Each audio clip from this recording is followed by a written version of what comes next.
much, GH. Other for me, ma Obivia, Aquaba, Ede, Eba, Ghana Wahala Jumedi, Eso, Midin, Ene, Ekia, Sikapa, na, and some be a coso, a war, or may you more a deep pass, a was a yeka. One can there be a. What's one now, and some be coso no one can be, and yet, as a crampona, as a one could be. One TB, Nanny, no, my Utimu saying. Enti I was sensing because I was so dreadful mutie and mu ansem. Na there one tear woman wet me about Bontia Baba Bussa, na there what tears so ye chilema wet me at Chilemu ebi, and no and a too much GH, Juma ye dear and no and son a babontiam, you do more as to call ye dreadful, as she said. Say anything and Elcony, and so the Baba to up no so na ama abusia phone a tear for Musuma Hunia, air coso, we are suffering any titune or my Ghana a moon. Na and a day year to us so na and summer abatua bontain a ye demon breaker Michael Edu. Nen summer what day a buy ye, where dick I about bontain baba so for binum edin. Ama so for binuma babontain baba reply no. Actress and then someone walk cano and yellow crack. And send you on my walk can and tro a binumon so ewan say obi and a chianica amani a disadvantage in our babontain ababa address the issues no a day afar and one not a day. Nen bi wo hono ma waba wo se ba ye no wababu ba so fo binum edin e kire enwuma wo mo eye ene nyoma ekwan wo mo fa so edi wo mo edwuma eno ene ho nsem na ene ensem a eba beto apono so no sa eye ensem no na ye ba bobo so na edi kan no wo de ebebetu edwa e kire ye obi a ye be hu ni se we eye fake prophet and I say we onye fake prophet na wo kire emu ewie ya no ma ye hunu se wo bi wo hono ma wo kɔ ne nkyɛn na wo kɔ akɔgye akwankyerɛ anase wo bi wo hono ma wakɔ na asɔre no se wo kɔ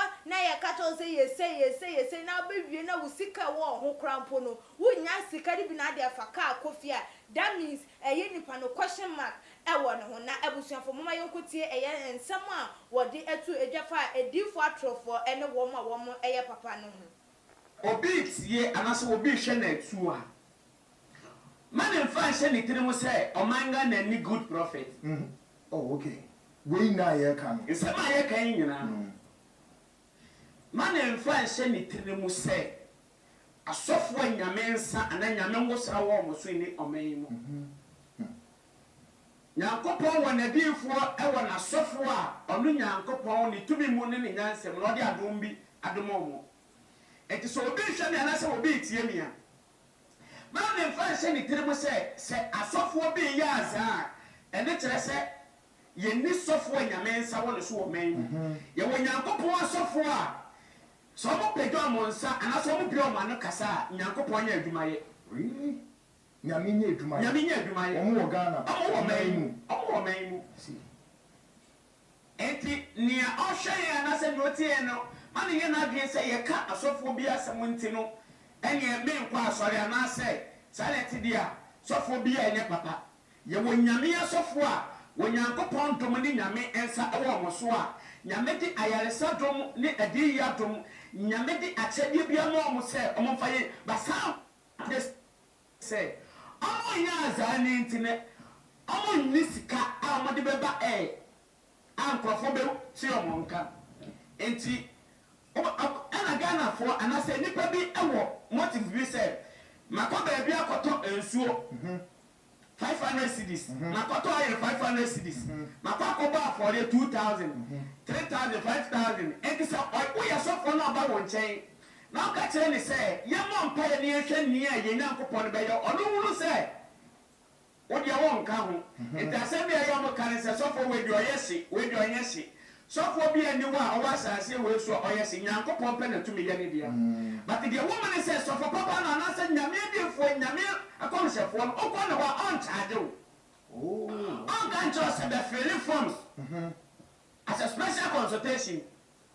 on can tell say brabeto we dia woni man say sua nyame ase bi obetimi de what appointment be 3 days no ma quotation say dira so na fe bon mpaye okay no so kai wo mpaye bo mu good because okama was a mom paye ayembre but and also for me to make jira okase enya fasting enya kwanchi enya mpaibo and a many petty jira o Christo sumu na nipa hia kwanchere eni ani akwanchere edi ani akwanchere but the woman said enipa edum pempen so enipa abusiafo we ene eye ne nsem a wodi etu edwa efa eye edifo atrofo ehun said the obetimi differentiate ehun se sofu we ya meko ne nase oye papa anase sofu we ya meko ne nase onye papa na owie ye no o differentiate ma Ghana fo hu se aha o man Ghana mu ye wa sofu wo mu ye papa enye wo mu nyina ene ye edifo atrofo no wodi enu kokogu ye no ena wo ba eye ye nua bema ye papa Bernard yo adodo na nim ni se dollar man no wo ba no so ebebe chechire mu enyuma wo fa ede ye like oh ye ni fake ye preaching ene how our ye ni voice call bo on mo bebetima friend no oh so for we aba preach with a radio so Martin nkan say no ye you know be obi afrem oh e bia so for say ni say na ha me nyoma say na ye you know afre ni abom pa ye dia ma no na wa kire se de ye omo ya obi wo ho no betimi try ensusu wontimi enya eye nipa na nkasa emu entimi ene no enkasa no de no suso ebegu eye apono so na abusuafo mama yenkotie ehon so ne nsem a woka edefa eye Bernard York ehun nipa bia aye sofo o starting ministry set sofo that the baby obaby no ofiri nyame adomase Bernard York any sofo bia ye friend say adonwo sofo the friend say adonwo sofo ni din di adonwo na woman bi e wo poku ase woman no ne di ankasa de afia asa woman no e obi a ono e no de enipa ya azaa ebre yan asofo no enipa ya azaa ebi obe ofre no betime ma take one step back o se ba mi bi opoku ase your friend say sister fia dia ka se ote ase ono no de azaa enipa ya azaa no like a fake testimony all right we be say me yale we be say me ni efra we be say me bubu and am menya fibroid sir okay oh say so our training school sir into connect na only ni nyare nka ono no de nipa ni nyina beba it is a bi obra we nipa be ye 20 ya na say wo ko FM akoye asoriam obra nipa ni nyina ahyedam mu enti edu time na say o be fa kolesa o nye enti ya ko radio so ye timi ka say wa frɛ ye ka wo asem ye hye wo nkomo no but obia oye mechanic say oye new come on wa frɛ line no ono de untimi hye no continue abeka kyere say brade no me ka say asem a me ba beka yi asem no yehu enti me nka wo be hu me office na kyerɛ say any parent de oya ba fresh wa betom but omo ya azan no omo wo edemu na wa frɛ enti ono first person ni fra na ye de na to enti ono da na ye peke others no enti the same me na me first person ma fra that is so for me da say na yale say na wa me so and so me better solution water no me call ye no ewurade aye agira so aye nsenkyere ne enti me da nyankopon ase na nipa no kasa ye no nka atela no no asan ya ma different person no so dey you na gudan ni enti nipa 20 ni nyina be kasa ana secret a woman say phone no say o kasa say ya nipa ba kutimi ye asan 2 times second one no or the handkerchief be to the phone no na wa kasa or the handkerchief to phone yeah mouthpiece no yeah no akasa enti the voice no ebesisa enti one day ni say different person so na afre enti wa wo ti radio na wo so pese wo frɛ sofo no na ma wo so eche wo nya direction call wo ba frɛ sa na online e busy because different 20 ni nyina nya akasa wie okay na me ka ma ti ase so sa ni omo we sa ministry of lies deceit na wunim na wo mu na minim ah ye aduma na ye Bernard York Sa e kwa we. Sa fa we so e no fa so ye na adwuma. Bernard York. Oh, eya enye eya sofo na eya azani nyina because se me ba ne nchen abega se chale bana enyoma nkoyo abega se ene ye fa akwankyere ne enyoma ngu akwan mu Mfengu akwan. ye fa akwankyere ne nsafoa ngu akwan mu I see. eto no no ba be link di pa no e de ma wo I see. now so akọ okay me ye ni pattern metimi etu ase abusiafo we ene eye ne nsem a wo kan ye ede efa eye Bernard York adodo na ni se dollar man no kwan ya wo fa so edi ni dwuma se wo kwatena radio so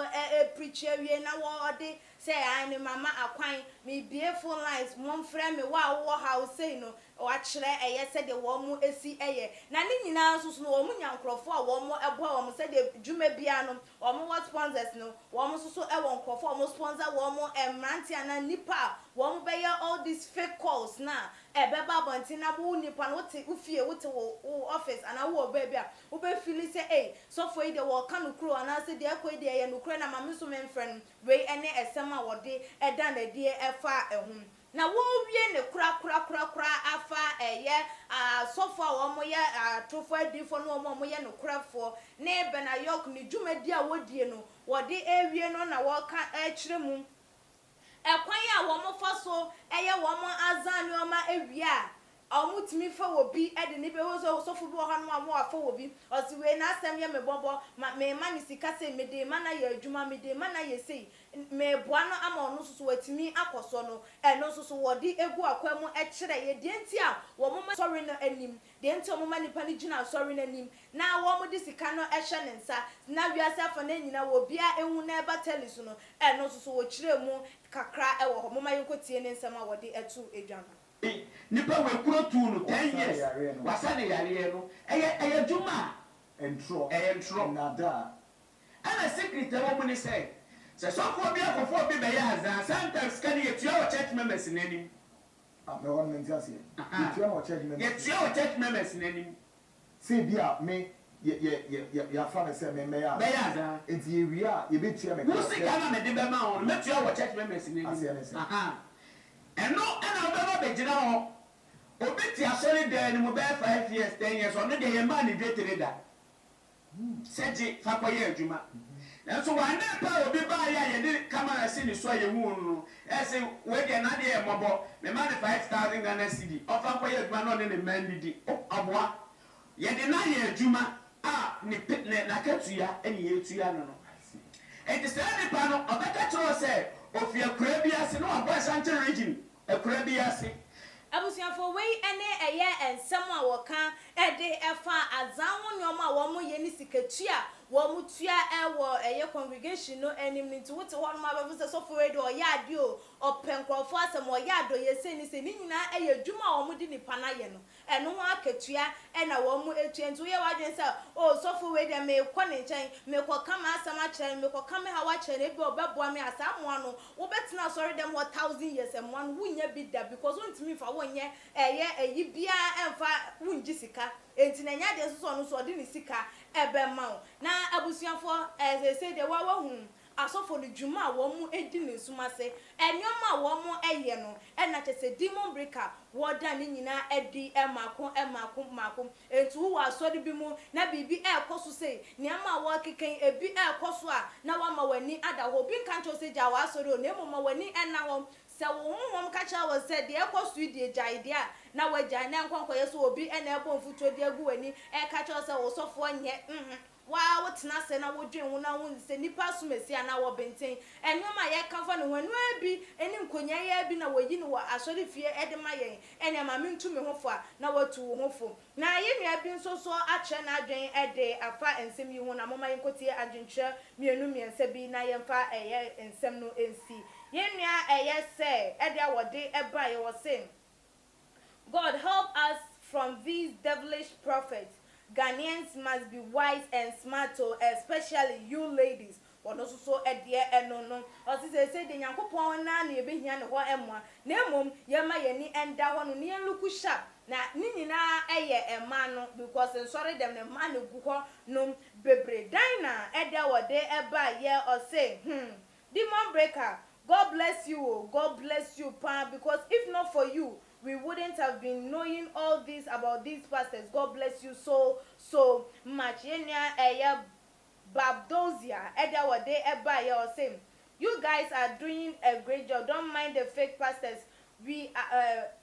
are very heartless people. It's time government should close some churches on also so at the end on who they say and someone elbow na branch any kanyina e was say a buy no man penny want to the nice work na and sorry be wo hono ma yen tutum because and sorry no e de ensem eba ebusuya woni wo mo ya adwen anasa woni wo mo enye adwen wutie nkomo e ko so ne nyoma e kwa ehu behia se yen tutum sorry nim anase yenja wo mo na wo mo operating Nyankopon twabre ni dura wono asone so ayi de eye no afiri mu na de enye no wato edegu baby de wadwen eche obi afa tutuma GH your comment section obotuma GH a red bell no na we mia eso na we dey subscribe na wetimi yenya upload video be wetimi nya notification e wo phone so we wie no na wa share dia mo abusuafo e wo all the social media platform na wo mo so etimi atwe wo madwen e wo ho aha e me di dwumadi enu besi midin ene ekia sikapa makram